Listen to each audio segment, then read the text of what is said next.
বিনা নেমন্তন্নয় বিয়ে বাড়ি খেয়েছেন কখনো?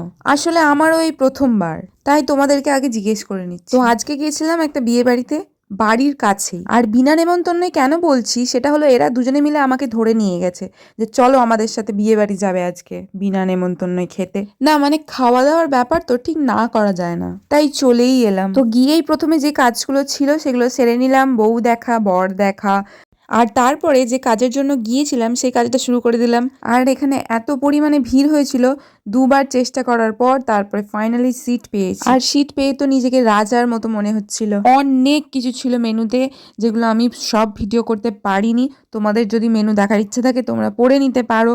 তারপরে অনেক ঠান্ডার কারণে বাইরে বেরিয়ে এসে আমি একটা কফি খেয়ে নিলাম, যে কফিটা ছিল প্রচণ্ড তেতো, মানে নিম পাতার থেকেও তেতো। তা যাই হোক, কফি খাওয়ার পর একটু ফুচকা খাওয়ার ইচ্ছে যাচ্ছিল, মানে মানুষটাই তো উল্টো, তাই সব কিছু কাজ উল্টোই করি। আর এই সিচুয়েশনের মতো কোথাও আমার এত চাপ লাগেনি যতটাই এখন লাগছে। কাকু ফুচকার উপর ফুচকা চাপিয়ে দিচ্ছে, আর নিচের ফুচকাটার জন্য আমার প্রচণ্ড টেনশন বাড়ছে। তা যাই হোক, ফুচকা খাওয়া মানে ফুচকা কম্পিটিশন বলা যায়, ফুচকার কম্পিটিশন শেষ করে বাড়ির পথে রওনা দিলাম।